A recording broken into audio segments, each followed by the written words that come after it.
Hello and welcome to episode 93 of the Dash News podcast. I'm Mark Mason and I'm joined by my two fellow hosts, Joel Valenzuela. How are you? I'm doing fantastic. Excellent. And stepping in for Brian, aka Mastermind, this week is Justin. How's it going, Justin? Welcome back to the podcast. Going pretty well. Glad to be here. With that big smile. It's a good day for you. Just so excited to be here. Yeah. It's so dashy.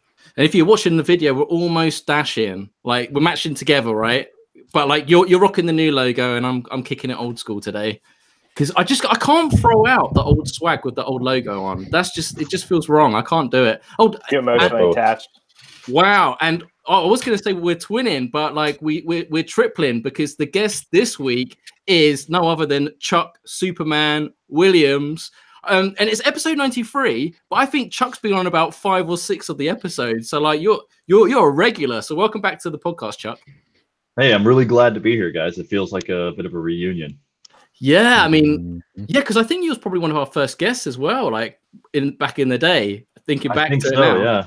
Yeah, it might have been, I don't know, somewhere lesser than 10 episodes. Man, so much has happened, Chuck, because I feel like we personally need to catch up anyway. Because I know, right? Because like you've been all over the place with the crypto show, conferences, events, and Acapulco. I want to get to talking about that. But just in Dash in general, like I haven't had a chance to catch up with you, just all the cool stuff that's been happening in Dash. Just in the last few days, the new Dash website refresh. Ryan Taylor was on Off the Chain. Pomp confirmed. Yeah, like it's amazing. Yeah, so, that is cool. I have to watch that one. I definitely it's on my queue. Oh mate, I think you're gonna enjoy it. They even discuss aliens. So oh nice. Are you sure you're not talking about the Alex Jones podcast with Joe Rogan recently? You're not getting him crossed. That's really weird because I was just about to say with Chuck on, we might get more views than the Alex Jones Joe Rogan podcast. There we go. Again, all that DMT and the interdimensional sailing. We can see them, the elves coming out of the woods. We're all seeing the same thing. Right. I think first off the gate, let's just talk about an Acapulco because many people saw you do, Chuck, they saw that you do a video with Omar from Crypto's News. And First it was off, great. Are you safe? Yeah. So that was, Omar, that was the second time that I ran into him personally, like face to face. And the prior time was at Acapulco 2018, where I spoke on behalf of Dash. This year, I was not speaking. I just pretty much worked the whole time. I only saw a few speeches from Benny Wills and a little bit of Ron Paul. And the rest of the time, I was pretty much at the crypto show booth, doing recordings, being available, talking about Dash. I think I met a couple more Masternode owners who had traveled to Acapulco. And that was very rewarding, talk shop with some people, met all kinds of people from other coins, sat down and interviewed Ash Oro, who's like who's doing the EOS. He's a big proponent of the EOS network, and Agrode, who's a big proponent of the Steemit platform. So, kind of branching out connections in that way. But Acapulco event is it's really a great kind of blend of like spiritual and crypto and health and wellness and, very libertarian, freedom-minded. They all kind of coalesce around freedom of the mind, freedom of the heart, freedom of the body.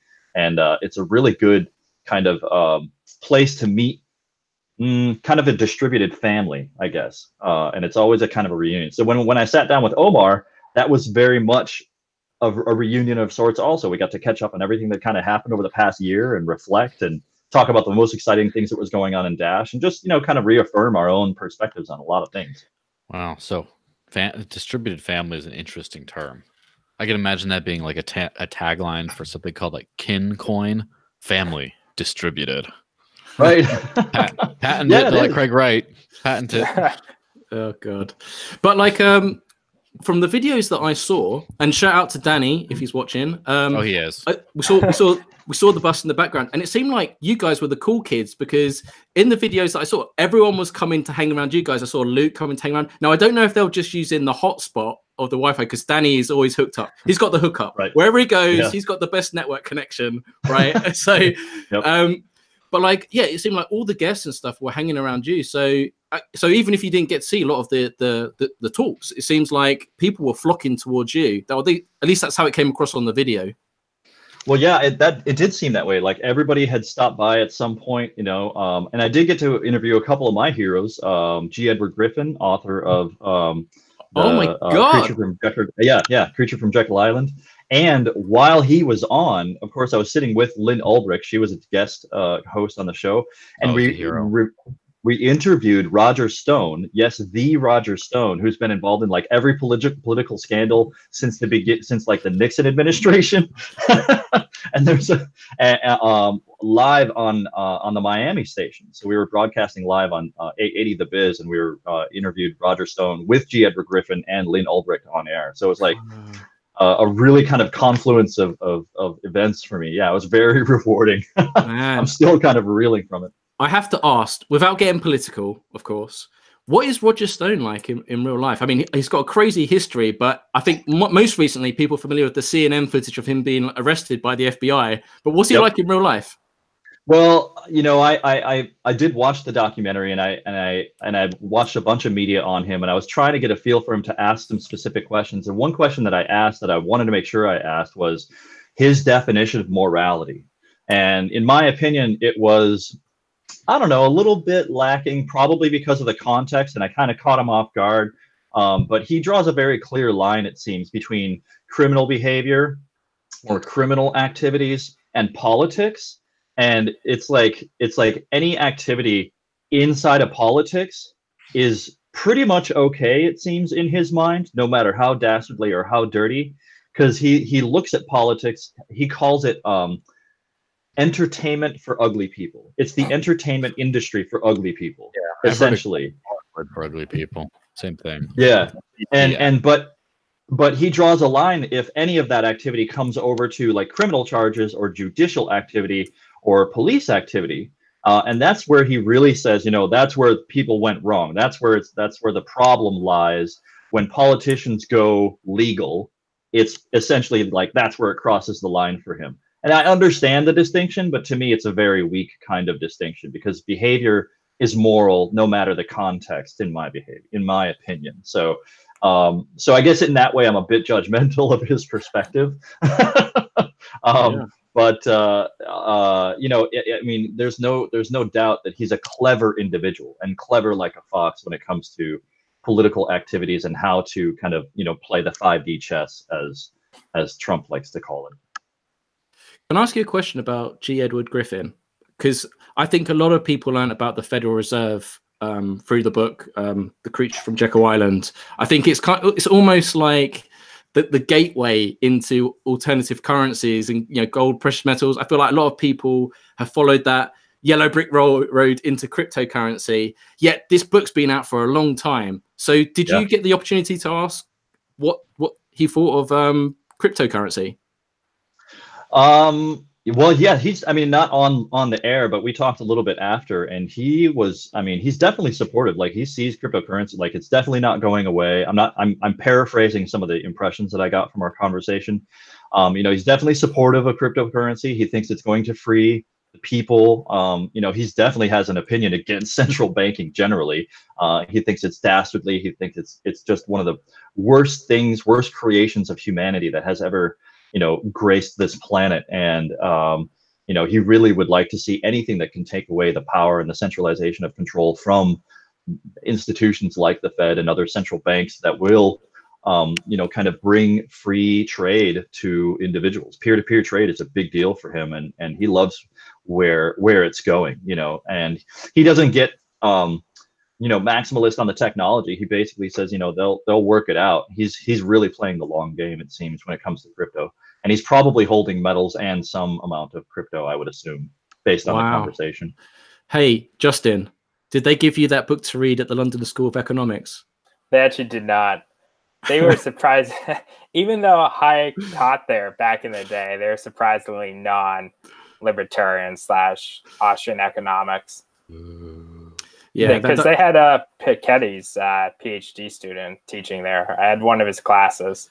Disagreed with a lot of it, but it's still really cool to learn the major insights. Well, look, guys, if you haven't read that book, you need to check that out. I just checked on Google, 1994 that came out. Whew, seems like a long time. Yeah. I mean, I read it a long time ago, so I probably could do with a refresh. Or End the Fed by Ron Paul. That's a great book as well, if you haven't got around to that. Or Jim Rickard's Currency Wars. That's an amazing book as well. Yep. Also, anything from Doug Casey, if you can get your hands on any of that. And there's a guy who's Michael, the guy with the M. He's got a bunch of YouTube videos. Oh, shoot, I forget his name. Named Michael has an M. I think his last name starts with an M too. But, I was gonna say, don't listen to Joe. He's taking the Michael. Oh, is that an English saying? Yes, doesn't matter. Okay, I think it's English. Okay, doesn't translate. Okay, right. It's just another way of saying taking the Mickey. Wait, so Chuck, I had a question, if you don't mind. Ron Paul was at Anarcho-Poco, right? Mm-hmm. Yeah. Did you hear his speech at all? Because I was just curious how your impression of how he was kind of not really advocating for cryptocurrencies initially, just more gold standard or going back to precious metals, but now he's kind of a little more cryptocurrency leaning. I was wondering what kind of came off when he was there. Oh, I didn't actually see his speech, but we did interview him on the crypto show, and I specifically asked him about cryptocurrencies. And he's definitely an advocate of cryptocurrencies in general, as long as they are not controlled by any central entity, I think is the key. And so, the free market, he believes, if I recall correctly, should essentially value any form of currency, no matter what currency is being used. It should be the free market that decides, in his opinion, what the value of any particular. He doesn't like institutions or groups setting prices like the Libor standard, or like the people who set the silver price every year or every quarter or whatever it is. He doesn't like any of that. He believes it should be free floating and open for the market to decide the value of any particular form of currency. I had heard from several people who did attend his speech, though, that it was probably one of the best of his career. Jeff Berwick said that, and a few other people who were in attendance believed that it was probably one of the best that they'd seen. So definitely check that out when it comes out. If the video, once the videos get produced, I would. That's one I'm going to watch. It was interesting. Writing down now. It was interesting that Ron Paul managed to go there. So Joel was alluding to earlier, there was a murder before the event. So there was a lot of news and kind of scare stories about that, and people weren't sure whether to go or not, whether it was safe. But Ron Paul went there. But I noticed in Jeff Berwick's opening speech, he attacked one of the speakers that was meant to be talking. I think, is it Judge Napolitano or something? Or Napolitano. Yep. Napolitano backed out. And there was some, a number of, I guess, what I would call status-leaning individuals who backed out from a lot of fear. Jim Cantrell was supposed to be there, and a few other people. And those who have, high levels of clearance, or, are very close with government, they were, basically it was strongly suggested to them by their security teams that they not attend. Christina Tobin of the Free and Equal Project, she backed out also, and I think a number of people were kind of pulling out along with her, just from a safety perspective. So prior to the event, there was a murder. John Galton. We actually interviewed him days before. He and Lily were doing a fork of the Anarcho-Poco event. They were running an event called Anarcho-Forco. And Anarcho-Forco was being held at the original location at the Copacabana in downtown Acapulco. And Anarcho-Forco was intended to be a much more kind of community event. And Lily Forrester and John Galton, obviously not his real name, were essentially organizing the event. And they lived together in kind of a shady part of town. Like several weeks prior to the event, John was murdered in a shooting, and a friend of his was also shot and survived, and that created a lot of concern and a lot of hoopla. And because of that event and some concerns around the safety, several people backed out. Yeah. So Jeff Berwick was criticizing these people for backing out. Essentially, in a way, yes, kind of expressing the fears and basically saying, look, murders happen every day, even in Chicago, even in DC, especially in DC. You know, murders happen all over, and they are generally unrelated to events like Anarchapulco. You know, they're just, it just happens to happen in the same city. So I heard, so there, obviously there was drama before the event even happened, but when the event finished, there was drama afterwards, where people were attending and saying that there was problems with the organization and all that sort of stuff. And there was a lot of, it seems like backstage talking, people talking behind the scenes and stuff. What was all that about? Well, that's all libertarians and anarchists just doing their thing. They love to hate on each other. Yeah. Anarchists. I mean, it's our thing, but yeah, go on. Is it just nonsense, though? No, it's not nonsense. I mean, I know I've heard from several sources that there was a lot of, there were good things and bad things, like managing an event and organizing an event and getting the speakers there. Like, you know, a lot of the event organizers were managing travel, they were managing lodging. The whole Princess was rented out, the whole hotel. And so there was a lot of logistical issues that the event team was managing. They had a lot of volunteers on staff, and some volunteers were managing certain stages, and coordinating this and organizing all of this was generally done by one person that Jeff Berwick hired and kind of handed off, because Jeff, he even said, like, this was the first Anarchapulco event in the 5 years of the event that he was actually able to enjoy it and kick back because he had hired the staff. So for him, it was a nice break because he didn't have to deal with all of the logistical, like, event nightmares and the nitpicking and the tactical and all that kind of stuff. Netflix about this, about Anarchapulco or Roger Stone? I'm making Fire Festival jokes. Oh yeah, yeah.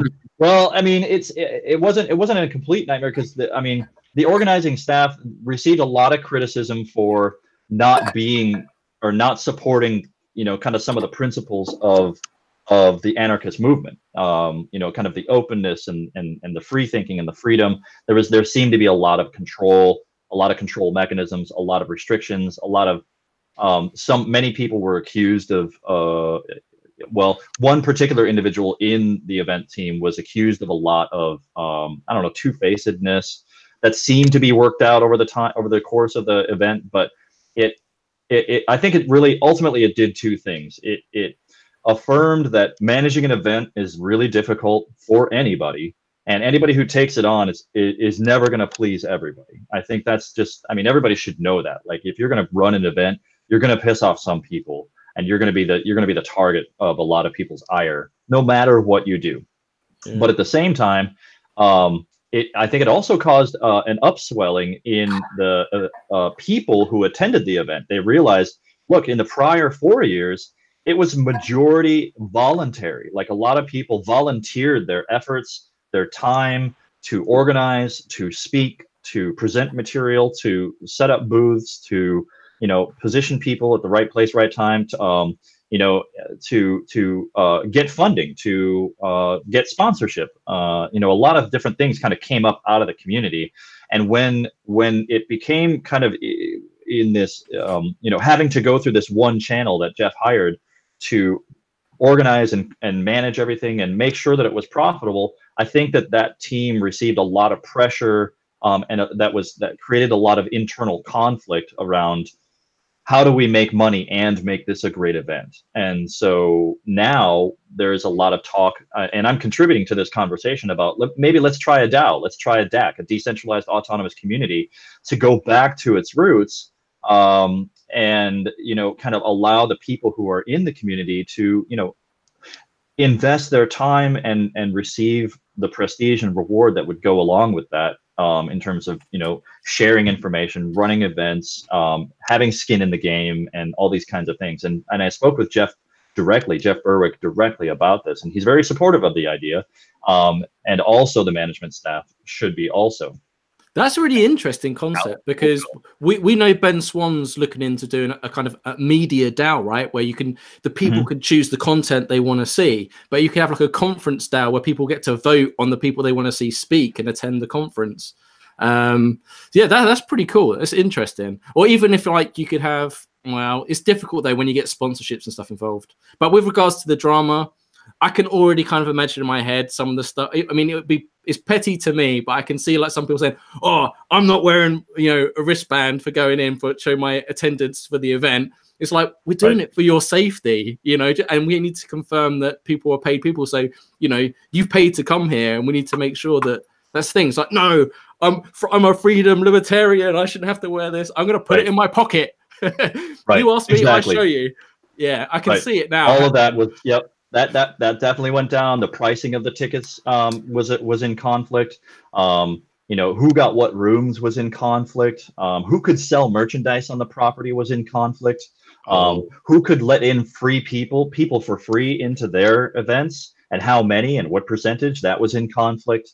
There was a lot of, you know, different kinds of conflicts that came up. Yeah, you know, it's good to get a real mixture of people, but I think some people just take it to the extreme. I remember I was at one event and I was wearing a Ralph Lauren polo shirt, and they were like, "Oh, you're giving money to the man," and they put like a sticker over my thing and put like a big cross in it, just saying like, "No brands, no freedom. You can't label me, baby." And I was just like, whoa, just stay away from me. I'm a little bit scared right now. Okay, cool, whatever. All right. But anyway, let's get on to more dashy things. Sure.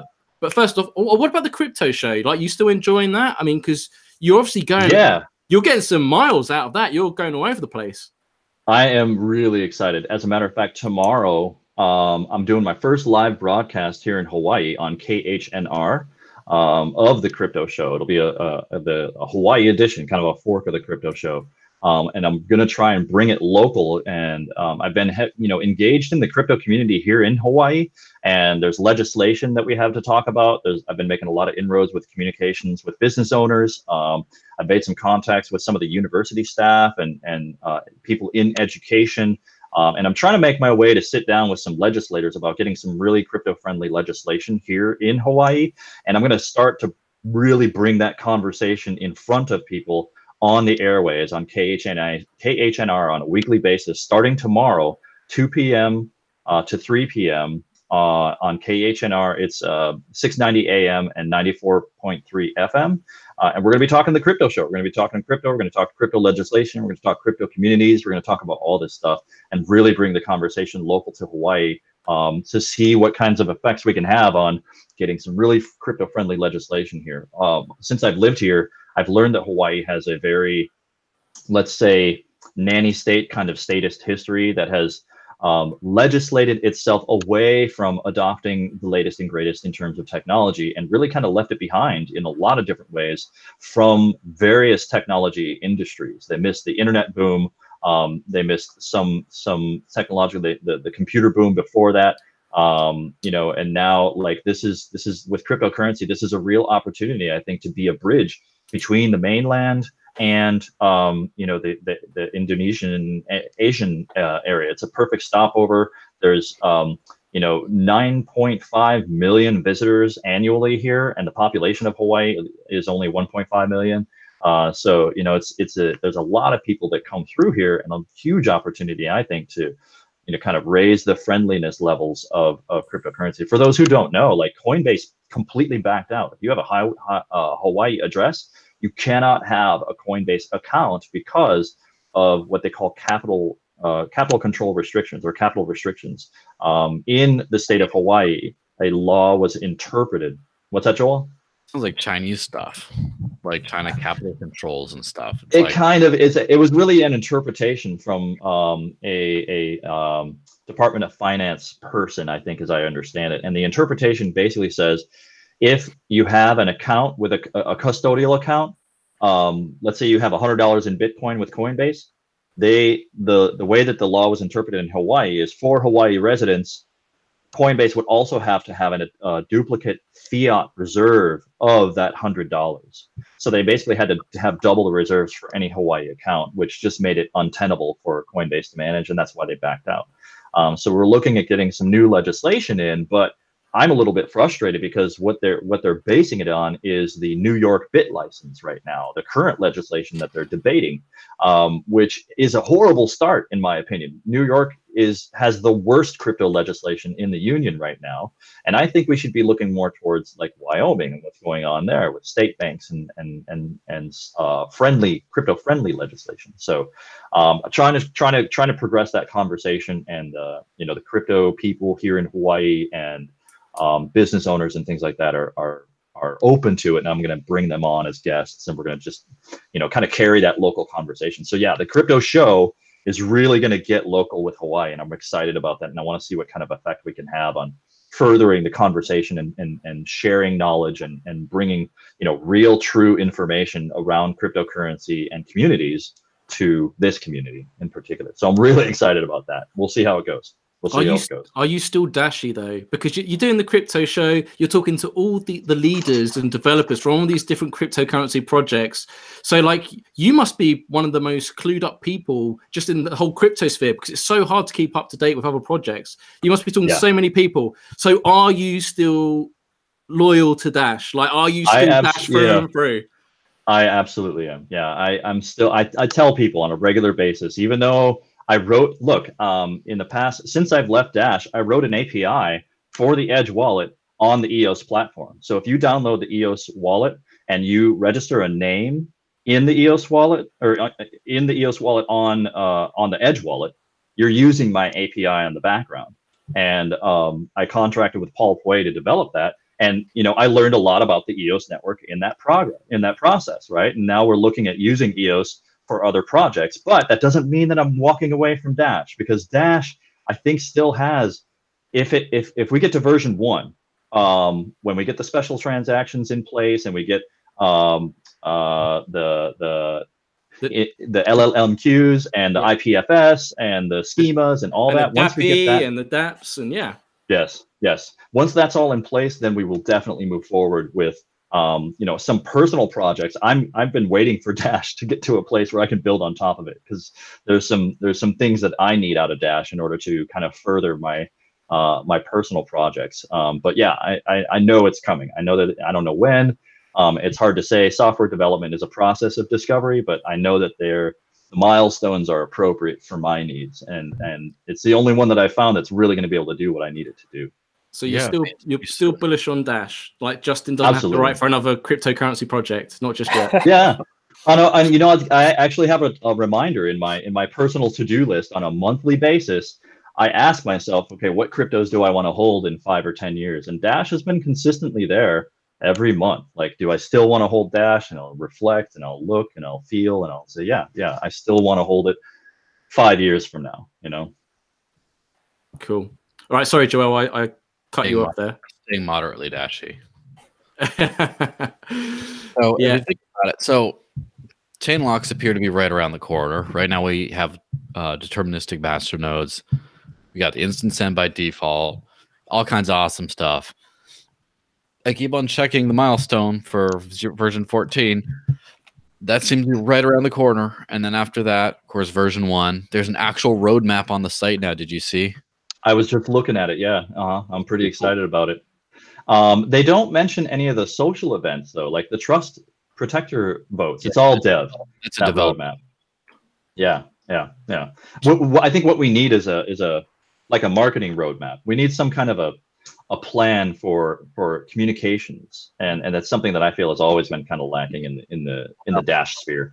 Roadmap for that. I don't know if I don't know if that's the best avenue for it. I mean, we definitely have our internal schemings. Yeah. Well, some kind of strategy, Well, this is actually an interesting question, because for people that aren't following Dash Central and the proposal system may not be aware that during the month of March, actually the Dashcore team is talking to a number of PR firms, and in April, they're going to shortlist them and have PR firms come to the network, and basically the network can choose a new PR firm, and whichever PR firm we choose is literally the PR firm that's going to launch the Dash Pay app and the Dash Evolution platform. So this is really important for Dash. Why did that happen? Well, previous communication and marketing proposal with our previous PR firm that we had since 2016 got voted in, but the network was very vocal that they felt like a change was needed. So as we're decentralized and we do things in the way that we do, where we're a community-led project, we're now looking at other PR firms, and now the network can truly choose its own destiny. So it'll be interesting to see what PR firms come to the table, what PR firms will actually be open to being public and saying, we want this amount of money and competing with other ones. It's going to be really interesting. But yeah, moving forward, that's going to be a big thing. Now, Chuck, you mentioned trust protectors, and correct me if I'm wrong, but on the video that I watched with Omar, you said that you've thrown your hat in the ring. Is that correct? Yeah. As I did it actually on the day of the deadline, which was February 24th. I sent my email announcing my candidacy, and they had a couple of requirements where you basically sent them some KYC AML information, and so I did that. And I don't know if I've gotten a direct response yet, but I mean, I fulfilled the requirements. I don't know who my competition is, but my understanding is that 6 trust protectors will be voted. And I believe it's going to happen by the masternode vote of some kind, and Dash Watch will be kind of administering it. And yeah, I'm excited. I hope I've got a lot of support from the community about, you know, being a trust protector. And, you know, my understanding is it's a non-paid position where you essentially just review what's going on with the trust, and you debate about what's going on, and you guide the administrators of the trust and the assets of the trust, those who lead the assets of the trust, which are, you know, as we know, the Dash Core Group Incorporated and the Coming Corporation for the VC fund. Excellent. Well said. So we'll have to rename that position a Chuck Protector. Did you actually? Yes. I don't want it to feel like I'm interviewing you for the position, but do you feel that for the position? Well, I'm not saying I'm interviewing for the position.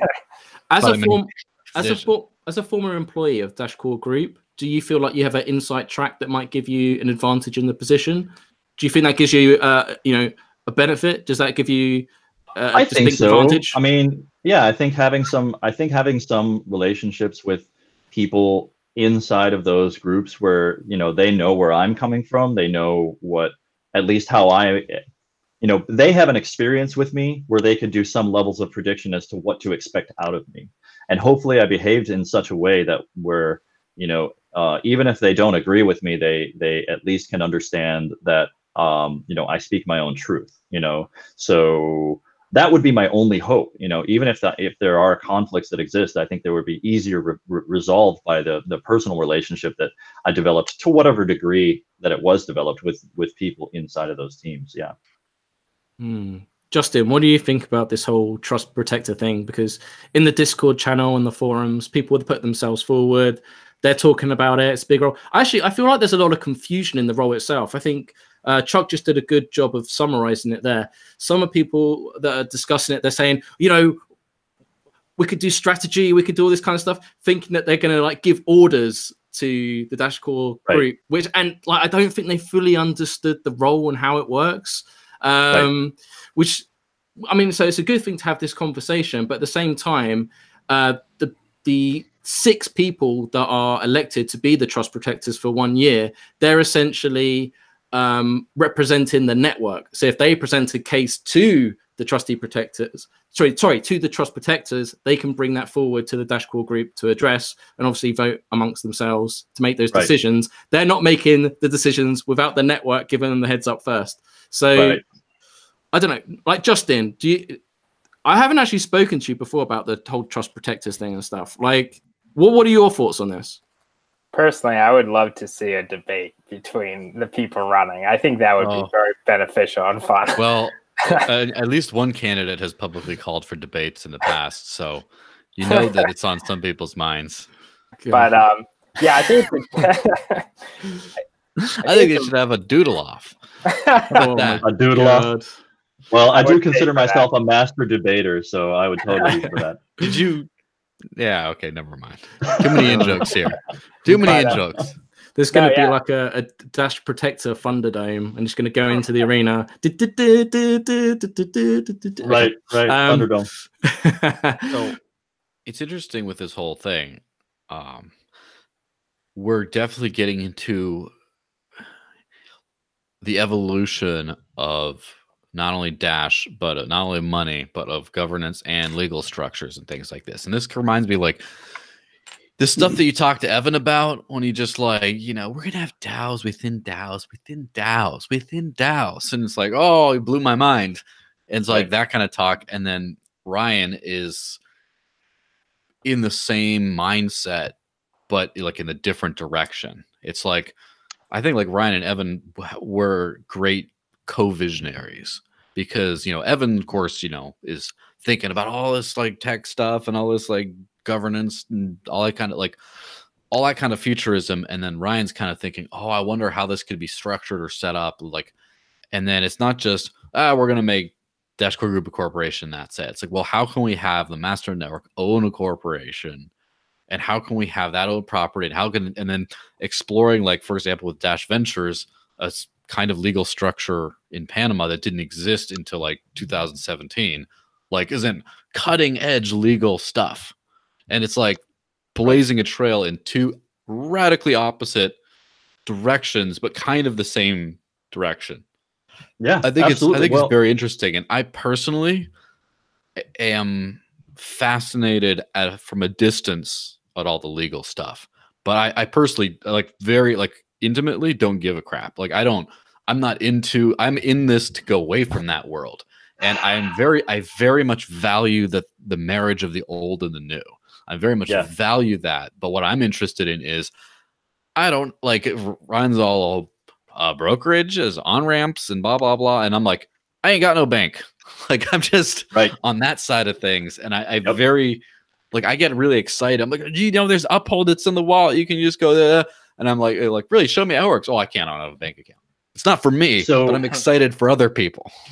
I have to share with you so that I don't want to shill too much, but my latest project that I'm working with Sean Owen, former CEO of Salt Lending. I'm basically working with him full time. My primary focus right now is Equistart.io, and what we're doing is essentially we're going to bring the world of legal to the world of crypto, but the crypto is going to be behind the scenes. And we're actually going to take the crypto show and turn it into a DAO or a DAC.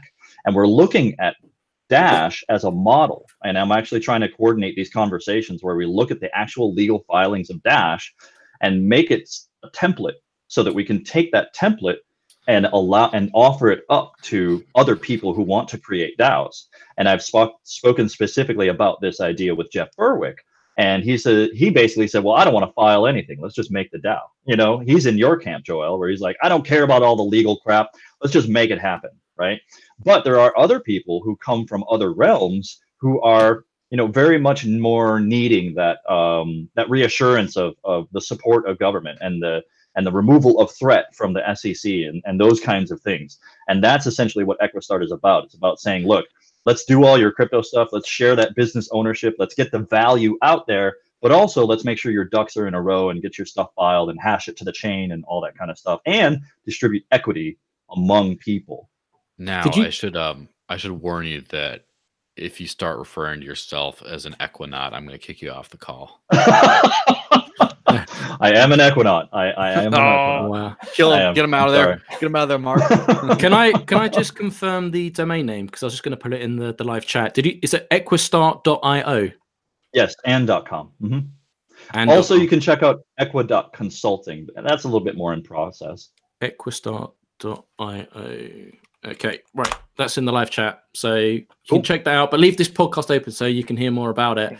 So how far along is the project? Is it still a work in progress, or like how close are you to launching this thing? Yeah, so I would say like right now we've got kind of three major prongs of development going. We're confirming smart contract development and kind of operational type stuff. And we're looking at Ravencoin and EOS for that, but Dash will probably come in. I'm heavily advocating for that to be looked at next, Dash and Bitcoin and you know, some other proof of work public open source chains. And we're also doing a lot of design and user flows. We've got our personas identified. We're working through some of these flows, and I just like this week have been very heavily focusing on our technical stack, which is basically encompassing everything that we're using from front to back, and how the pieces fit together and what the data flows look like and things like that. There's a few pieces that we have to evaluate and debate about and bring on, but that's where we're at right now. And then very soon, within the, let's say 6 weeks or so, we should have a proof of concept designed and also a backend POC tested on the Ravencoin and EOS networks. And then with that, we'll be able to, and we've also got our consulting arm bringing on beta testers, of which the crypto show is one, and Anarcho-Poco 2020 may be one, I don't know.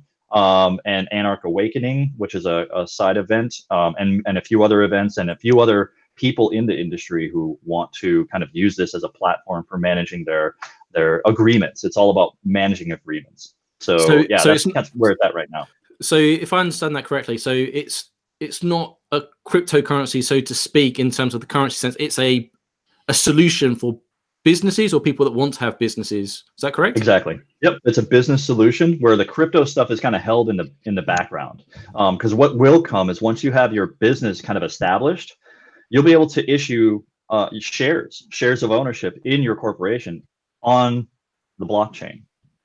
All right, let's put you on the spot. Okay, I want to put you on the spot because this is the best way to learn about the project. If we give you an example, Justin wants to start his own cannabis business just because that's an interest of his, just for example. Unrelated, completely unrelated. So how would he use your service? Like, how would he approach that, and how would he benefit? He could do this today by going to Equa.consulting and set up a meeting, a discovery session with our legal and consulting team. And with that, they would essentially evaluate, okay, what do you need? How do you want to progress? And then they would start to help to generate the documents for filing whatever you need to file, whether that's a corporation, any NDAs, any employment agreements, any vendor agreements, depending on where you're at in your stage. If you already have a business filed, we'll start to bring those online, start to get those documents collected and create an authoritative source of those documents.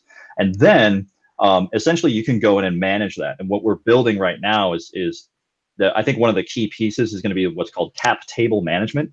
For those, like if you want to, when you run a business, and I had to learn this myself, but when you run a business and you want to start sharing ownership and you want to issue shares, those shares actually land on what's called a cap table, capitalization table. And usually the lawyers help you to do this, but we're going to collapse that flow by allowing you to actually create it online and have it kind of legally structured in a way where you are actually issuing shares of ownership in your company by way of a private distribution. So it's all like legit with the SEC and all this and that, depending on the jurisdictions that you file in. And then you can essentially, offer up shares of ownership in your business for investment, or, for the founders of the organization. They might have Class A shares, Class B shares, those kinds of things. So all that stuff can be managed with this platform, and that's basically what it would be. And then as you build agreements, as you hire employees, your employment agreement will fall in one of these documents and get hashed to the chain. When you sign an agreement with a vendor for a service, you would build up that contract and have that contract hashed to the chain in this platform. So you'd have access to all these kinds of agreements. So do you have a lawyer? So do you open source lawyer work, or do you have a lawyer on staff right now building those templates? We have a lawyer on staff right now, and what I'm advocating for is really kind of building out, and I don't know what direction this is going to go. It depends on demand, but one of the things that I'm advocating for with the team is to actually build a market of services where lawyers can kind of log on and say, oh yeah, I like this business. I'll help them with my legal services in exchange for 200 tokens of ownership in your corporation. That's what I want to see in the future. It's interesting because you're kind of like, I'm just thinking from a practicality standpoint, you're streamlining the process. If you forget about the cryptocurrency blockchain angle for a second, if Justin wanted to set up his own business, traditionally people probably go to their local bank, set up a bank account, but there's a lot of other things you have to do. You have to register the business. This approach is kind of a bit like a wizard, right? Because it's all done in one. You can all do it in one place. So you go through, set up your business, and it helps you with the legal work, the registration. I'm guessing from maybe with the banking aspect, hopefully that'll be cryptocurrency related. But I mean, am I understanding that correct?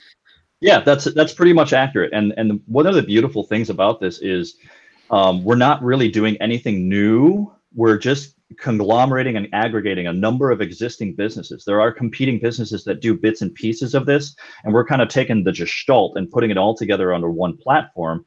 And somebody in the chat actually asked, is this an STO type thing? And my answer is directly yes, except without the O. There is no O. It is a security token, and there will be security tokens involved wherein the business owner essentially decides what how many tokens will be issued, and they'll only be sold in private. And if you do want to do an O, which is an offering, a public offering of some kind, then that changes it a little bit, where now you have to comply with certain additional regulations and such. But the nice thing about this platform is it can help you, because you've started on this platform, it can help you to transition into that O part of the STO thing. So you'll have a security token that can be privately sold, and that is generally completely okay as long as every private investor has been provided with the right kinds of documentation and information, and you can demonstrate to the SEC that indeed, yes, that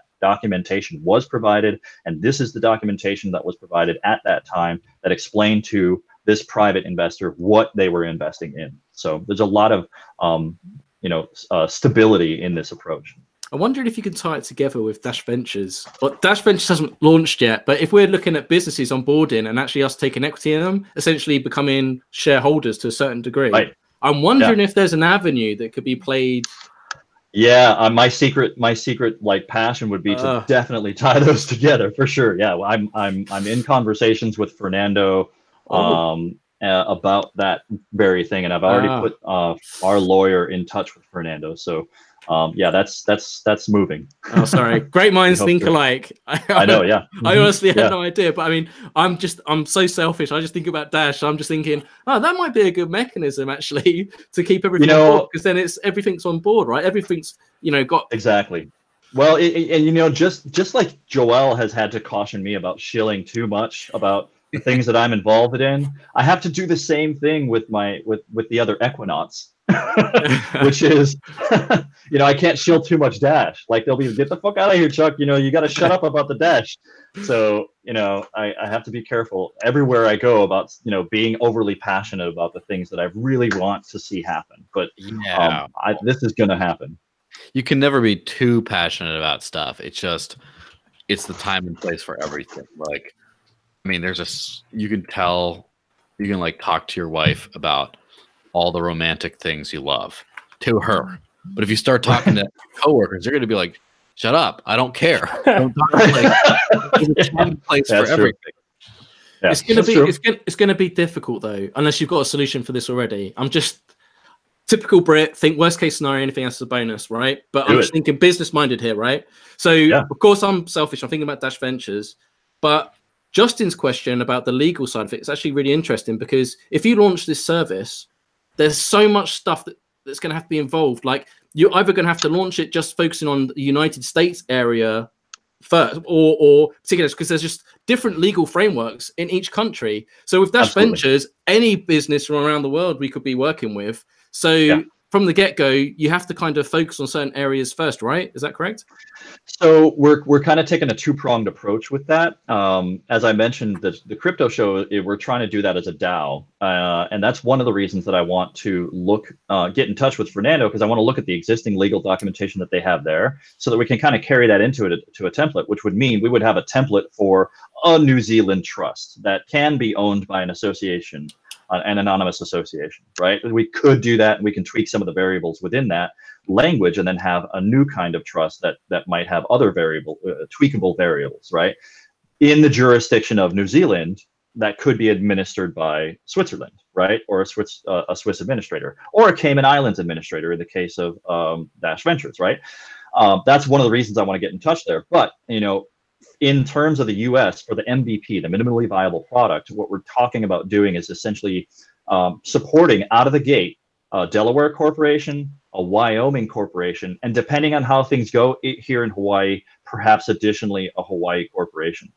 The nice thing about Delaware and Wyoming is we'll almost be able to also provide bank accounts out of the gate. So when you sign up with the service, you'll get a bank account in addition to payment processing, capitalization table management, and agreements management with all your documents and filings and all that kind of stuff.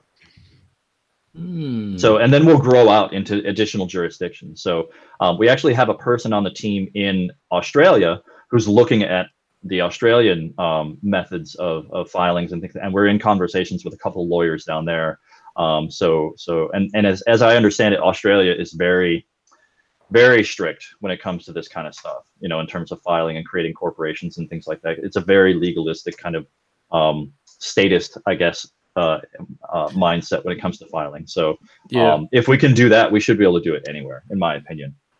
Yeah, because obviously in the UK, you've got Companies House. I'm sure you've got something equivalent in the States. And it's just, I can imagine just the organization of it. But as you say, if you bring it all together and you make the process easier, so people don't have to run in multiple directions, they can do it all in one place. It simplifies the process much better.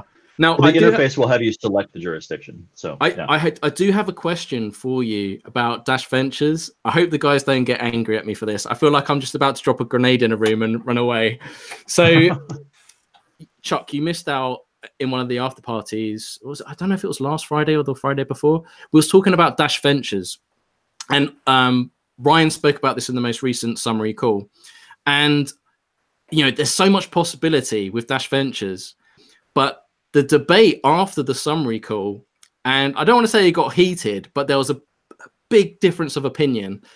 So with Dash Ventures, we've talked about how do we distribute the revenue made back to the network, right? And Ryan proposed, because of tax and legal reasons, the simplest, easiest option is to burn the Dash, right? Which it will result in the Dash price going up. So any profits is made, you buy Dash on exchange, and then you burn it, you take it out of existence. Whoa, right? I hadn't heard that. Wow. Yeah, so obviously this really split people up, but I can understand that from a legal and a tax perspective, right? It makes it simple, right? That doesn't get complicated. Now it's an easy buyback. Yeah, it's like Apple buying back its shares. Yeah, it's right? but obviously some people just saying like, oh, I'm not sure about that. So I'd be interested to know what you think about that. I want to know what Justin thinks, because obviously he went to London School of Economics, so he's gonna have a point of view. I know Joel's got a point of view on this, but so what's your reaction to that first off, Chuck? How do you feel about that?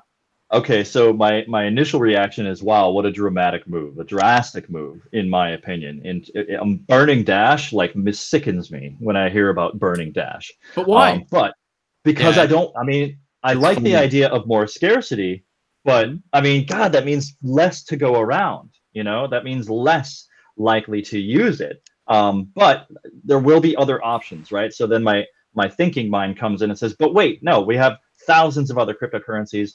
Dash, if we really want Dash to be like this kind of cornerstone of financial transactions, but that's the thing. If you make it more scarce, it's less likely to be used directly, and so we'll have to have something else that's tied to the chain, or that's just the free market piece. I don't know. I can see mostly good things about burning the Dash from a certainly legal perspective and a general valuation perspective. Tax as well, right? Tax is a big thing. So exactly, yep. So that kind of, it just locks all that stuff in and makes it completely cool and easy to manage. But there are social implications that I think would be challenging, and also, gosh, what if we bought so much? What if there was so much success in the venture capital fund that they could buy all the Dash, all the value of Dash that was out on the market, because the one investment blew up, some investment was worth billions. Now, what, you're going to buy back everything and have no Dash out there and burn it? That would be an interesting challenge. Let I talk too much. Maybe not on this podcast, but generally speaking. So let's let Justin have a crack at it first.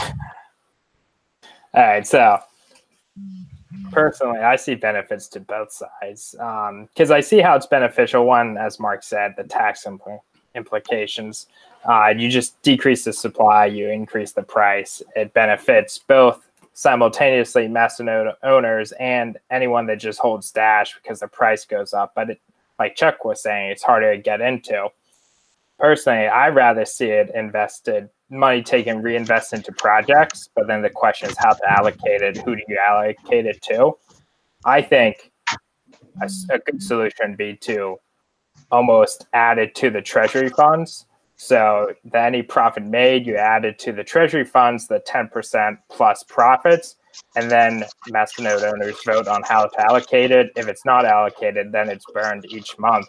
That way, you kind of have a hybrid between the two. That way, you don't waste it, or you don't, I shouldn't say wasted. I know some people get angry at me for that, but you shouldn't burn it right away. You should give the option of allocating it. If there's good motivation and good demand to allocate it and reinvest into the network, then that can happen. But if not, then there's an option to burn it and then decrease the supply, increase the price, and distribute the benefits in terms of limited supply to the network that way. So kind of I don't know, might have been an opt-out by taking both sides, but I think that's a good middle ground because I can see the benefits to both options. So not entirely feeling the burn.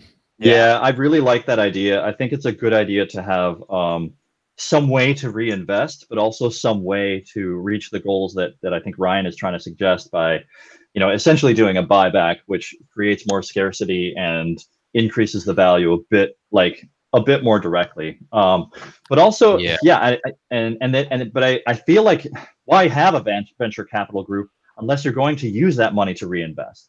Buyback just seems like a simple one-shot kind of deal with no real innovation or real creation of wealth to the community. Well, hang on. Companies might take an issue. So are you saying company buying back their own stocks, is that morally wrong? I think to some degree it certainly favors holders, over anybody else. It doesn't necessarily create that activity is it's not there is no outreach with that kind of activity. You only benefit if you're already in that case with that action. So to me that is a bit of a detriment, that kind of action. So my thought, comparing it to stock buybacks and stuff, so companies arbitrarily issue shares. Now, one of the things about cryptocurrency is that some people, and this is not necessarily just me saying, oh, this is the way it is and the way it should be. It's more like talking about cultural realities right now surrounding that stuff. One of the reasons why people have trusted a lot in the value of cryptocurrency as a store of value is the kind of finite and unalterable supply. That this is how much there's going to be. It's going to be out there forever. And then there you go.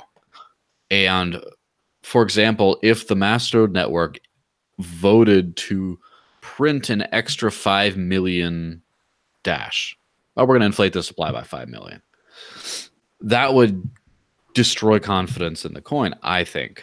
It would destroy a certain amount if you can just sort of Ripple can just put out extra Ripple into circulation, for example. But just the arbitrary nature of that. So by the same token, pun intended, if you take existing Dash and you intentionally take it out of supply, it kind of gives that same it does have the consequence of making people consider it similarly like something that's malleable. We have to decide how much there is, and then that's one of the reasons why people got out of central banking, because central banks just pump and dump and just put out money, destroy this, reissue things, right. And it's to get away from that. So it's a psychological barrier, and I'm right now I'm just talking about the psychological things. People won't like that. People don't like the idea of manipulating price, which is what it is. It is manipulating price. Whether it's justified or not, that's a completely different argument. But you're deliberately trying to affect the price, and not by doing stuff like, well, it's scarce, so therefore it'll be valued. It's no, we're literally pumping the price by buying it and then reducing the total supply, and then therefore we pump the price. People are going to react negatively to that. And then the final thing is the idea of something is valuable, but we can just destroy it on a whim, takes people's psychology away from that it's valuable. People start thinking, if all value is belief, right? No. Belief, and people are going to believe okay. that you're destroying something of value, so therefore it signals that it's not value. Those are psychological hurdles where even if this is a good idea on the net, we will have to find a way to overcome or just be prepared for them in the short term if this is the way we go. It depends where because just like in the after party, there was 2 different camps, right? This is actually really bullish news. Chuck said straight away, it's like Dash is known for its scarcity. I just looked on the website called Nubium, which looks at the markets of Dash. And right now it tracks 16 markets in 5 currencies on 8 different exchanges. And at this point in time, there is 32,793 Dash available. So for me, hearing this news, one part of me says, this is great because it takes the liquidity off the market. It's going to make it even more scarce. Obviously, it's going to have a very dramatic effect on the price. You're going to see Dash like literally shoot up. It's going to be very hard to get hold of Dash. I mean, but this is all dependent on the businesses that come on board, and we do with Dash Ventures, which Dash Ventures is still a little way away, so we can't get too carried away about this. But I don't necessarily think it's that bad. I know people feel like it's kind of like dishonest, but it's not really, because if you took that profit, okay, you could syndicate it back to individual masternode owners. That's a tax nightmare. Or you could put it back in the treasury. Then you got to gamble. You never know it's going to bring that money back or whatever. Or you can invest it in other things, which means you're probably going to have to convert it into dollars or something else. I don't want to be going back to dinosaur paper money. So I would rather put it back into Dash, burn it, watch the price go up, and basically it benefits the network and Dash in general. And I also think that... Do you want to go ahead? Well, I wanted to get this idea out real quick. Somebody made a comment that the buyback is not the same as burning, which is true. And this is one of the things that I think I was trying to imply in my statement, that it makes it more scarce. But the thing is, with this kind of thinking, this kind of hedge fund manager, traditional business kind of thinking, you don't have all the same mechanisms that you had before. So if you burn it, presumably it's gone forever. And like Joel said, you don't want to do a reissuance, which is a tool that's available to Apple when they do a buyback. So a buyback it doesn't have the same corollaries because the same tools aren't necessarily available without the same repercussions. So what I think we would need is some kind of constraints or rules or statements about how it gets handled after the buyback happens. What if we need to do a redenomination, which has come up multiple times? What if we need to do something where there's just more out there so that people can use them? Because you got a lot of hodlers who aren't spending it and it's not getting out in a certain way. I then just had an idea, and you guys can like ignore it or not. What if during the buyback you set up a website where people could essentially transmit their Dash, and now they have some kind of a buyback token, and that token is good for certain kinds of services within the trade network of the Dash VC fund or the Dash community, or it's only good in this environment. That would be something that I think would be interesting to offer. All these cool things, of course, with the big qualification is I don't know what's legally feasible, which is one of the reasons why the buyback thing, because otherwise it seems like there's a lot of legal problems and doing a lot of things. Now, if you could just reinvest in companies, I think that would probably be the best thing, because from this very perspective, like we run out of money sometimes. Even at our heyday, we're just like throwing money at stuff, trying to make things happen. A lot of times Dash has had to buy the same respect that a lot of other projects just sort of get because, their founder is just like going to the crypto intelligentsia or something like that, So one of the best things that I've been able to advocate people use is Bit Refill, because 10% off when spending Dash. And it's like, well, that's very useful, and it's only Dash. And with Instant Send, you get it right away. It increases Dash's value as a medium of exchange. because you can now you could save money by using it.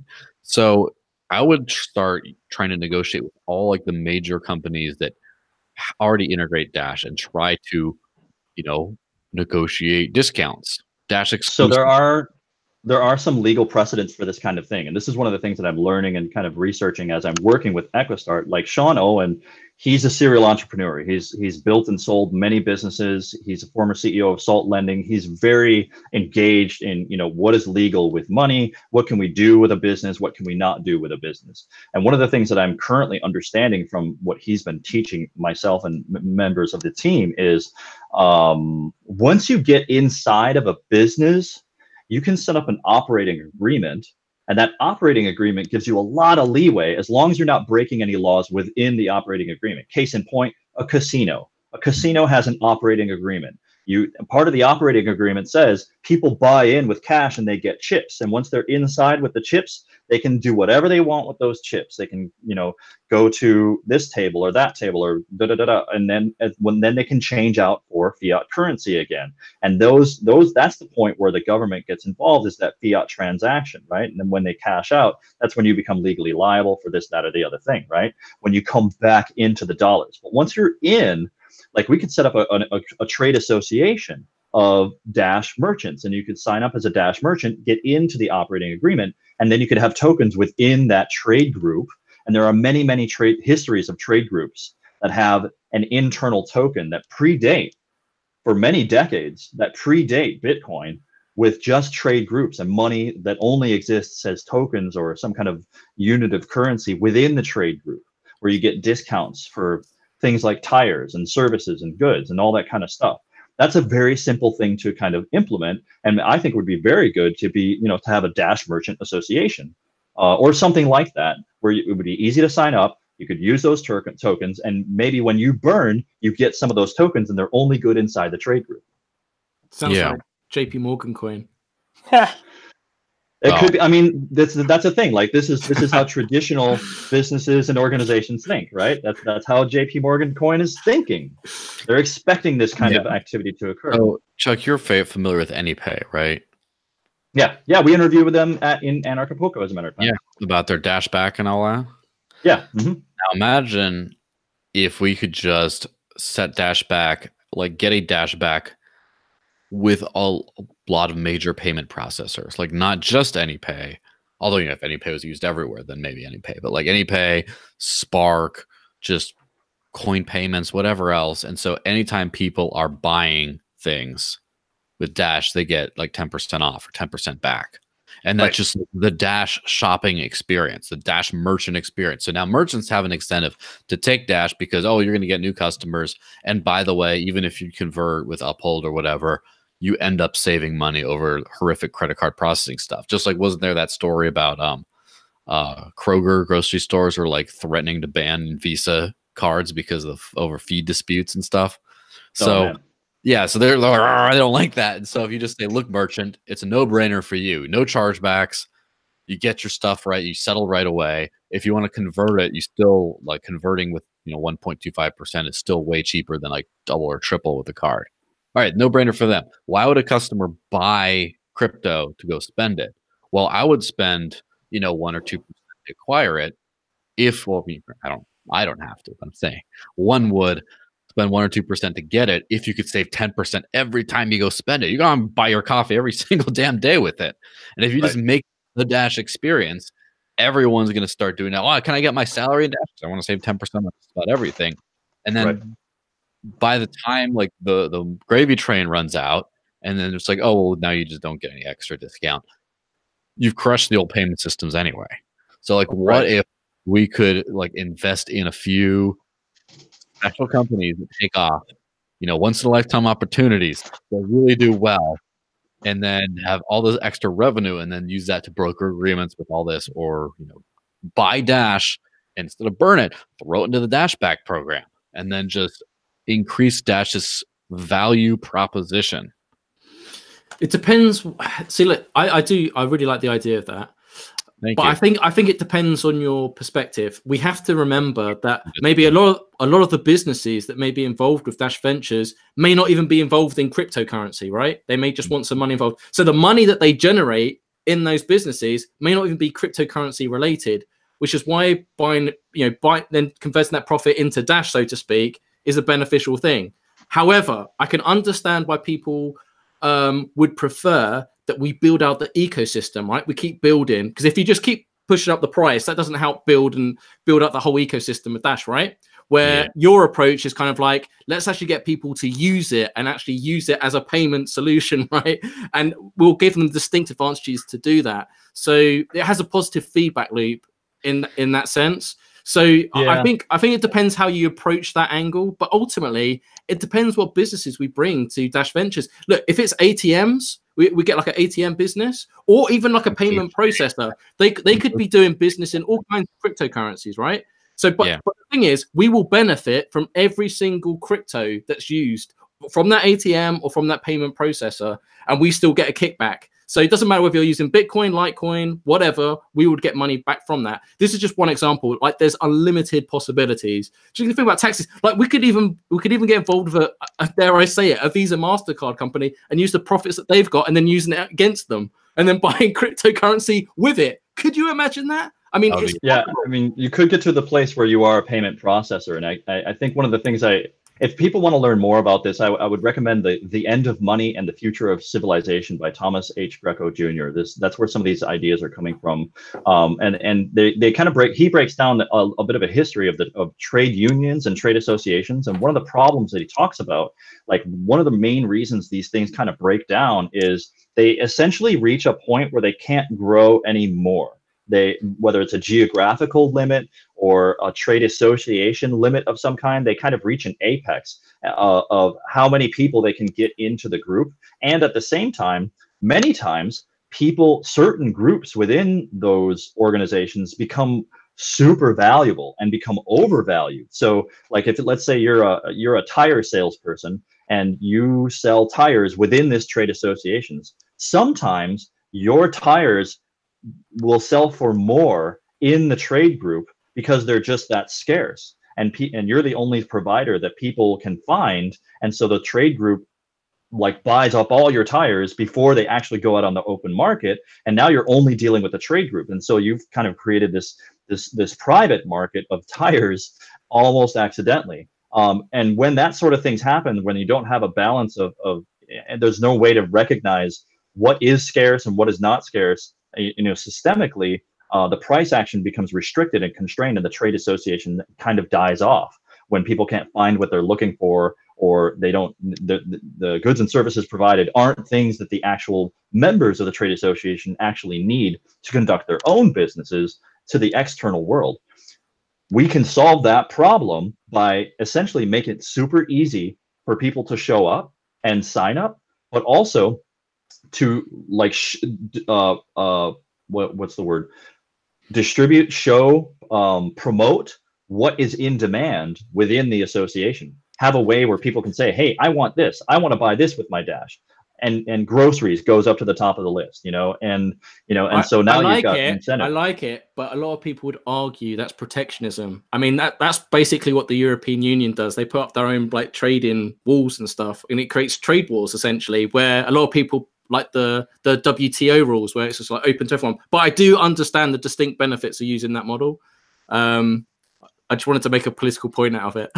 Yeah, no, it's true. But that's why you reduce the friction to signing on, right? It's just, you can set up shop just like Amazon, and like you make it no more difficult to sign on as an Amazon dealer than you do a Dash trade merchant associate, And then to go off of what Mark and Chuck were saying earlier, the reason I find it so hard to take a side of one or the other is just because we're trying to predict the future and we don't know what will happen. Because if we decrease supply and increase price, it could be like 2017 when there's a huge amount of news, everyone got really interested, and that could drive adoption.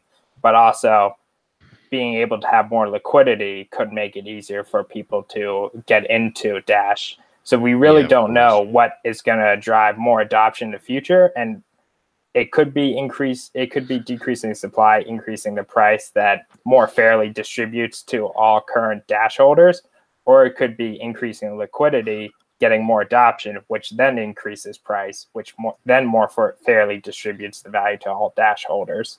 So really, it could go either way. Thing. Yeah.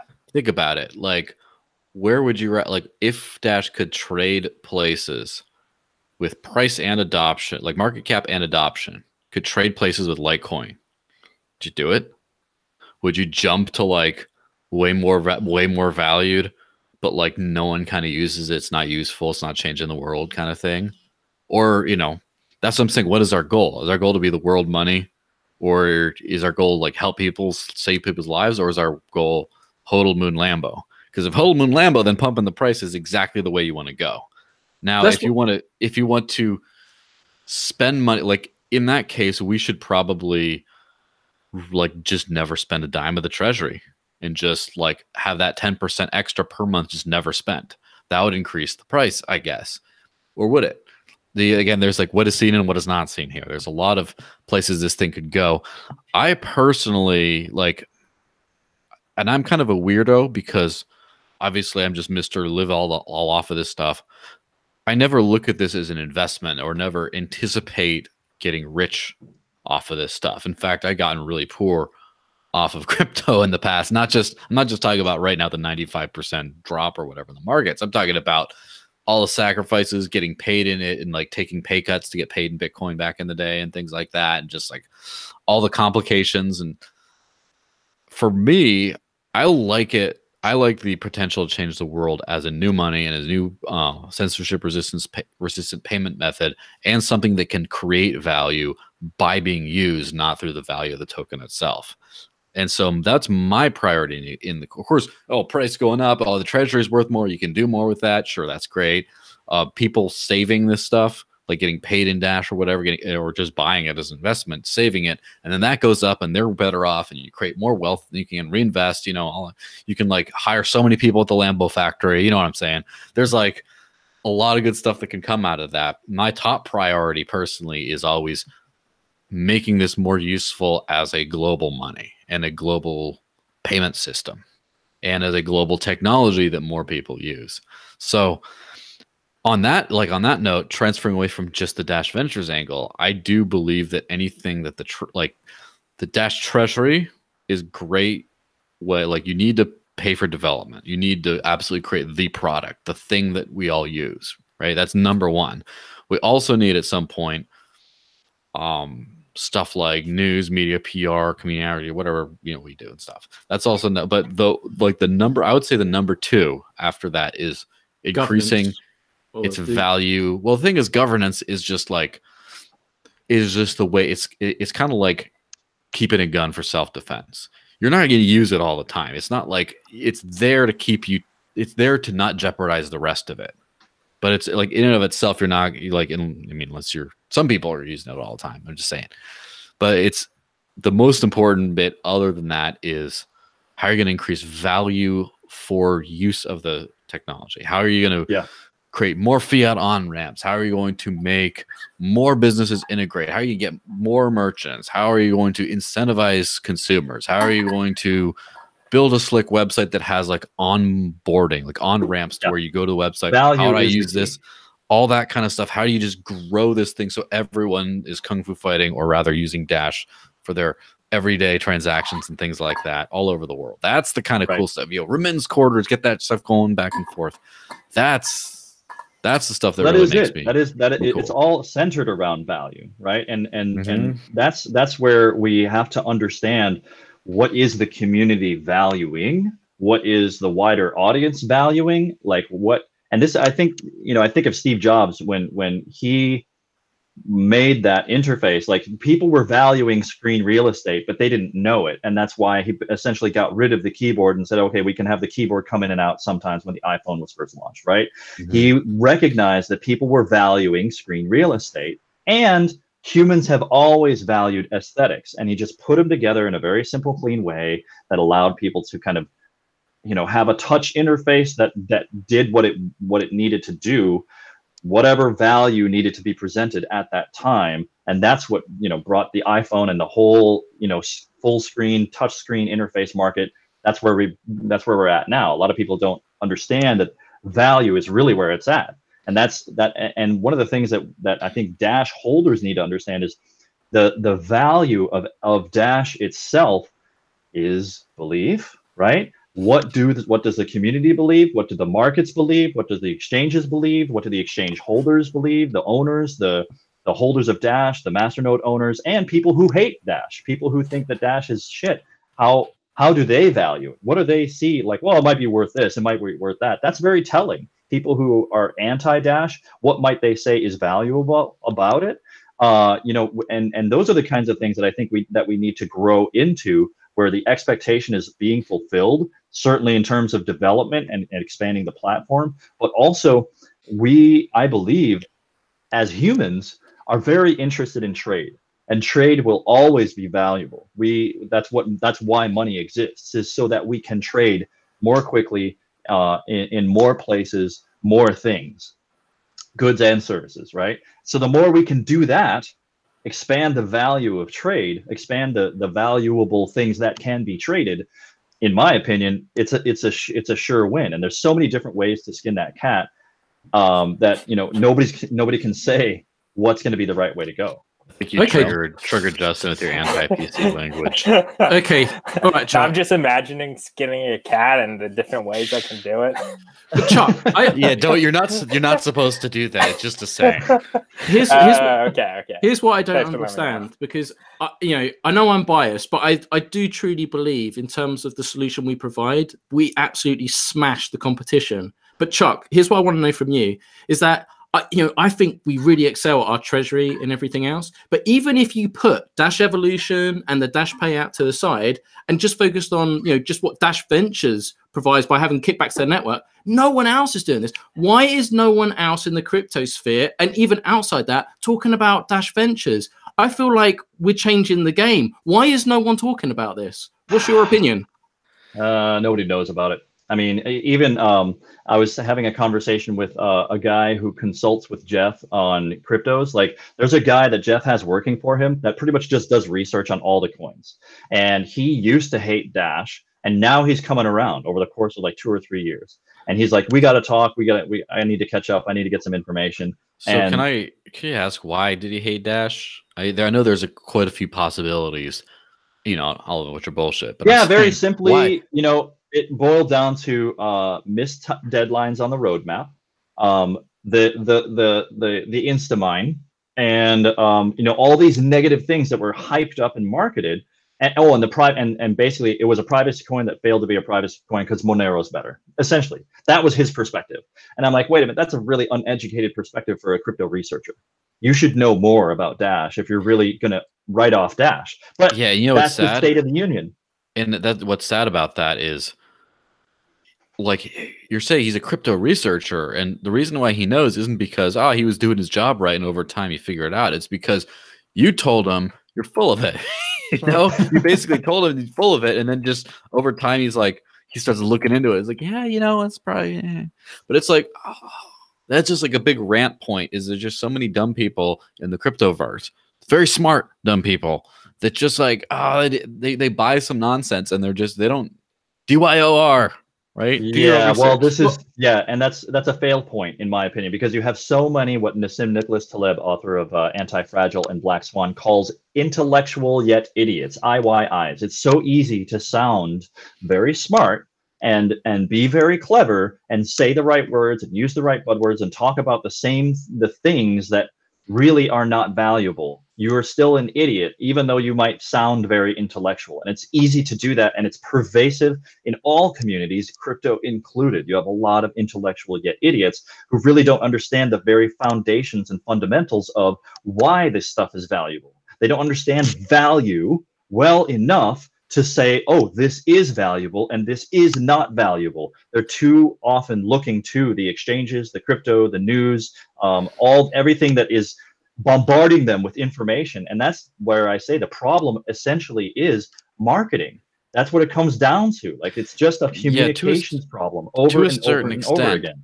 when we think, well, Bitcoin didn't have the marketing or whatever, okay, whatever. It had tons of hype as the first of its kind, but also Bitcoin had some results that, like, for example, how many of these blockchain people would exist if not for Bitcoin? More importantly, not for Bitcoin, but if not for how many people knew Bitcoin exists and just didn't give a crap until Overstock starts using, until the value, the market price goes through the roof and all this other stuff, and all of a sudden they look into it and become blockchain experts and all bandwagoning because the same information was available to them before and they just never looked into it properly. Right. They kind of said, well, I could see how this could be hacked, or and then it takes off and then they're like, whoa, immutable ledger, unconfiscatable, whatever. And they bandwagon into it. And so that's the thing about, like, right now, the way we're doing with Dash is we are educating people. Like, there's this funny meme on the internet, like on the Twitter I saw, it was about said something about everything I've learned about the Kardashians I learned by force, like, or without my consent. Oh. Which is like, no, like, there's a lot of us who know stuff about the Kardashians, including just the fact that they exist, that we didn't want to learn. We didn't seek that knowledge out and actively would have liked to have avoided that, but it was forced upon us against our consent. And so there is a little bit of that you have to do, of like, like this researcher dude, like, everything I learned about Dash was without my consent. Right. Kind of non-consensually made me learn about Dash, kind of. And it's, there's not enough dashiness out there to have like ambient dashiness and like its presence out there. But that's okay, because there is this other thing that Nassim talks about also, which is a counteraction, a counter agent to the IYIs, which is the intolerant minority. And the intolerant minority is what makes things actually happen. That's why over 50% of the foods sold on the grocery store shelves are kosher, and yet less than 3% of the population wants kosher food, because it's just easier if you're serving an intolerant minority to just do the thing that they want so that everybody will accept it. Because a non-kosher eating person will eat kosher food, but a kosher eting person will not eat non-kosher food, right? So that's how we say it has to be a large enough minority for people to care. If it's just like there used to be like, what was that place we went to in San Diego that was raw? Was it raw, vegan, soy-free, gluten-free? Right? Okay. It's just like, those are a lot of criteria that a lot of places will not have an option for. It's like you go to, like, say you're going out to like Buffalo Wild Wings to eat some chicken wings and drink some beer and watch like a UFC fight or something like that. And then you bring, someone along, and then they're like, oh, what soy-free, gluten-free, raw vegan food do you have? They're going to say, here's a tray of celery sticks. Like, that's all we got. You're getting a little close to home, because that's my wife's diet. I know, I picked that that example on purpose. But if there's like a bunch of, if it's like 4% of their user base of their customer base, they're going to start having at least a couple options there, because that's starting to become significant. But anyway, exactly. About you can force people, not force, I hate the term, whatever. You can educate people vigorously. Yeah, that sounded a little odd as well, which is why Justin's laughing. You educate people, but then the other thing is advocacy or evangelism. Do you remember in 2017 all like the Dash bandwagoneers?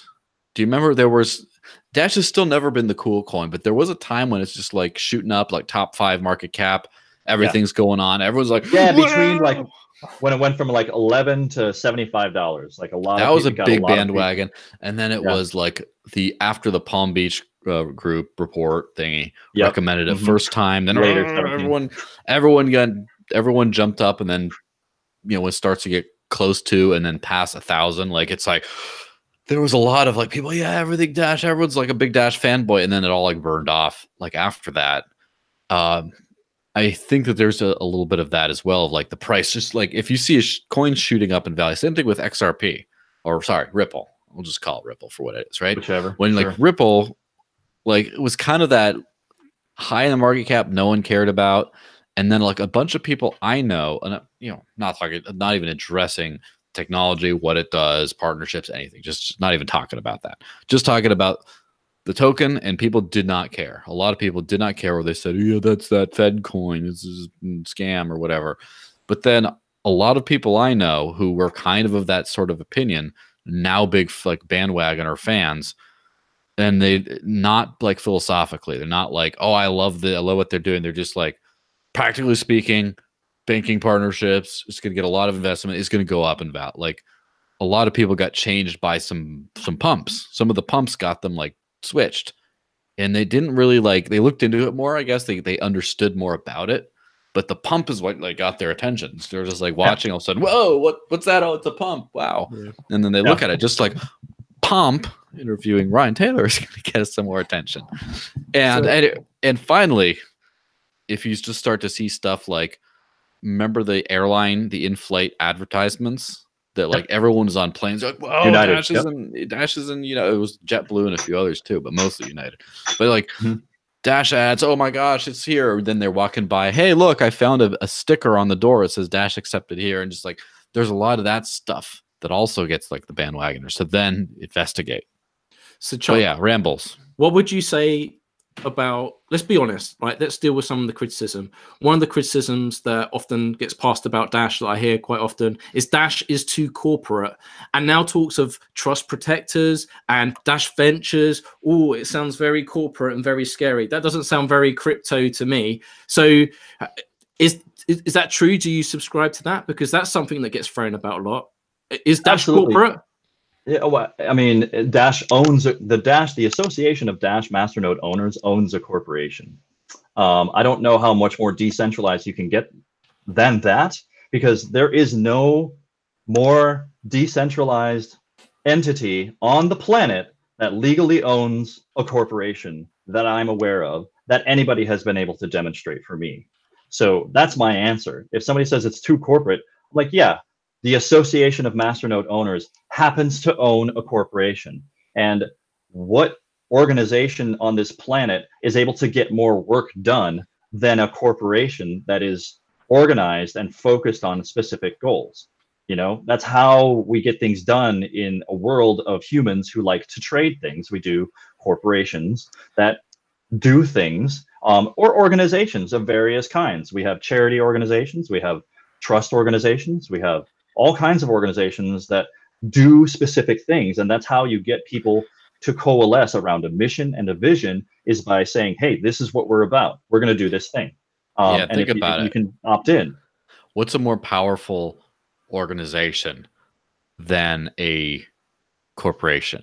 If you think about it, like all like the giant power structures or corporations, larger are governments, but they're parasites on the corporations. And they don't generate revenue themselves. They pull from corporations. Well, and realistically speaking, governments have become more and more tools of corporations. Yeah, lobbying.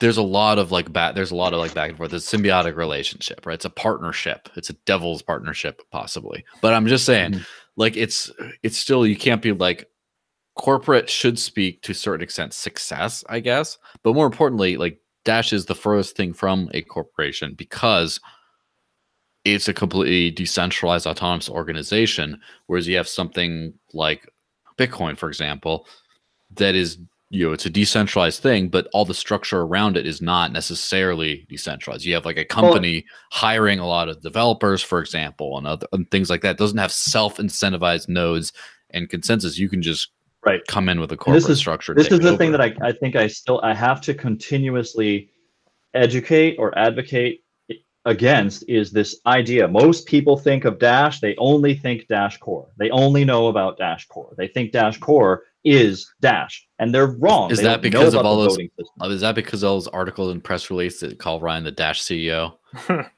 Yes, I think. I mean, it's a simple slip. I mean, but the thing is, this is pervasive across humanity. This is the kind of thing where I go back to doctors. Doctors have this thing called NED, no evidence of disease. Okay, if they do a scan and they're looking for cancer and they find no evidence of disease, they often will say, you are cured, because there is no evidence of disease. But that's wrong. You don't have evidence of no disease. You have no evidence of disease, which is not the same thing.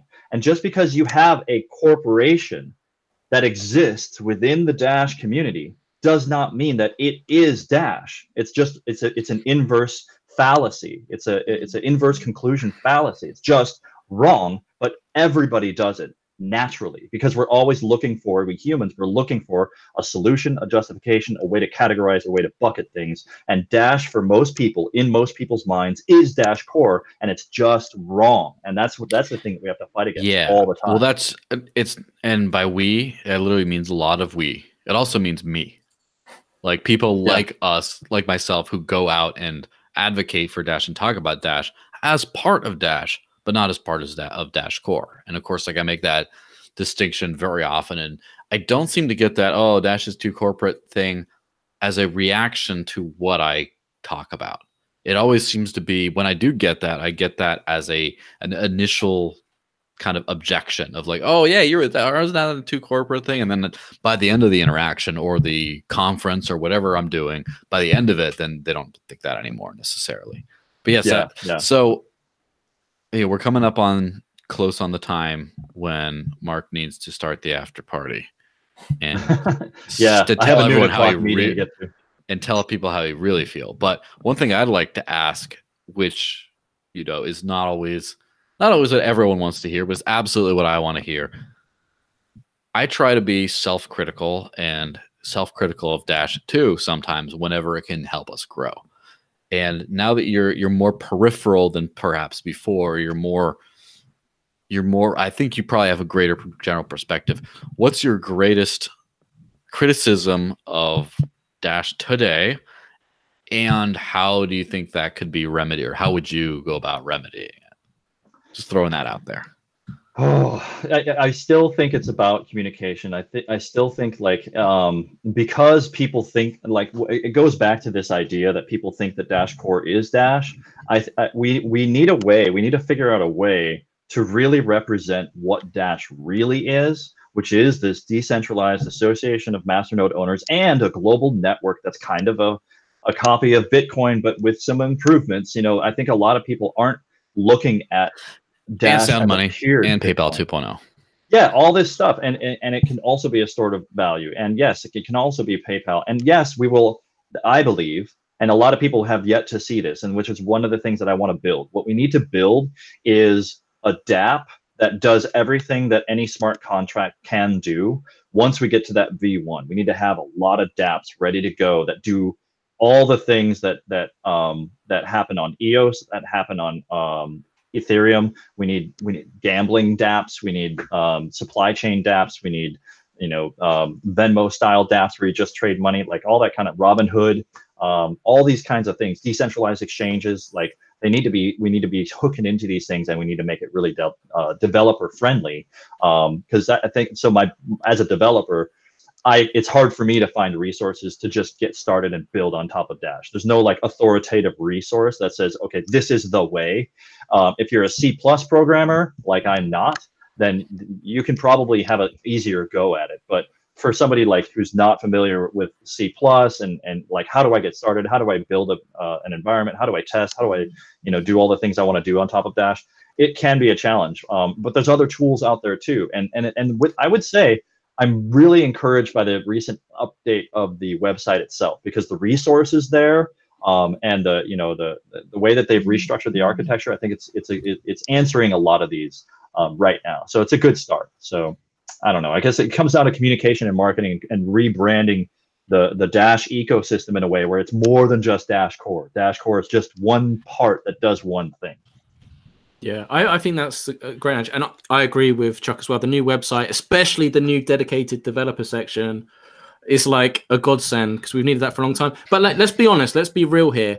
We're not at 1.0 yet, right? Or sorry, 0.1. So we to a certain degree are dependent on core right now to get us past that finish line, to get to Dash Evolution, to get to the first DApp, Dash Pay, because we need to get there first before we can really begin to sprint. And I think if we can attract developers and get lots of decentralized applications built onto it, then core can take more of a backseat, because all the attention, all the drama will be there. But right now, we need them to deliver the goods so we can actually do that. So yeah, it swings and roundabouts, but I do agree with you. And I've loved you coming on this podcast as well, because this catch up is always a great conversation, and we always keep it real. Like we always say how we feel, because like we know each other. Like we know.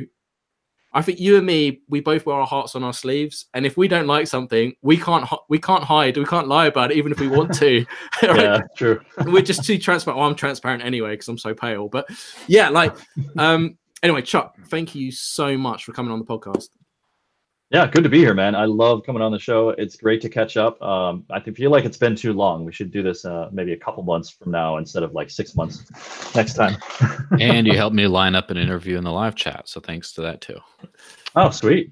Excellent. So before we start to wrap this up, is there anything you want to point? So Equistart.io, the crypto show, definitely go check that out. I'm guessing you're going to be uploading. You're going to be uploading more video content on that as well. Is there still more video content from Acapulco? Or was that all uploaded now?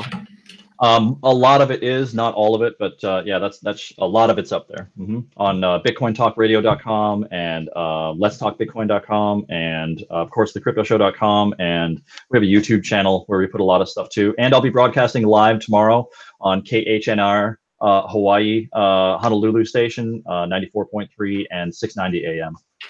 Cool. 2 p.m.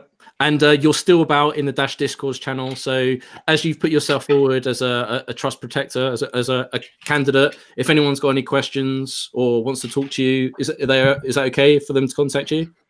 Yeah. Ping me on Twitter, Chuck Williams 37. Just look for that's a great way to get in touch Chuck's with me. Conscious Stream. Yeah, Chuck's Conscious Stream. That's me. Also tonight there's a meetup in for the Crypto Hawaii group. And I forget where it's at, but oh yeah, Friday, March 1st at shoot, I forget the name of the place. Crypto and Cocktails tonight. Search for it on Meetup if you're in Hawaii. There's a meetup tonight at 5 p.m. If I caught a flight right now, could I make it? Probably not. No. They retired the Concorde. But so speaking about that meetup, it's a recurring meetup, right? We're trying to schedule a monthly. We don't always have them at the same location, but if you get on Telegram and search for Crypto Hawaii, it's a public group. If you get it recurring, ping me because we can add that to the street team. Yeah, we should do that. I'm sorry I didn't let you know, but yeah, we've been having meetups out here and they've been great. But yeah, sorry, Joel. It's okay. I'll find it. I'll put you and Alex in touch. Yep, sounds good. Excellent. All right. Well, okay. Well, it's about that time, Joel, to Yeah, if you're a fan of what we do here, you should absolutely give us a like, drop a comment, because otherwise I'm going to stop reading the comments because you need to say something. And then if you like this audio only, if you're like and like to listen to this while you're at the gym, audio version, then you can do so when Mark shares this out tomorrow. There's all kinds of SoundCloud, iTunes, Stitcher, whatever, you name it, links, so you can go get on that and do the audio only thing. And we also have the after party, which is the coolest place on earth, also known as the Dash Talk Discord. StayDashy.com gets you in there, and then you got to type out, just start asking on, hey, where's the after party at? There's 10 slots at a time. You get to hang out with us. Mark gets to tell you what he really feels, and it's a dashy good time. Excellent. Thanks, Joel. Well, that was episode 93 of the Dash News podcast. Justin, that was a cracking episode. Don't you agree? I completely agree. You know what people should do if they like the video? Smash for Dash. Exactly. If you've enjoyed this video, smash that like button, smash for Dash. Don't forget to like, share, and subscribe. It's Friday, people. It's Friday night, my side of the pond. We're heading into the weekend. So wherever you are in the world, stay positive, stay humble, but most importantly, stay dashy. Stay dashy, guys. Stay dashy, everyone. Have a good weekend.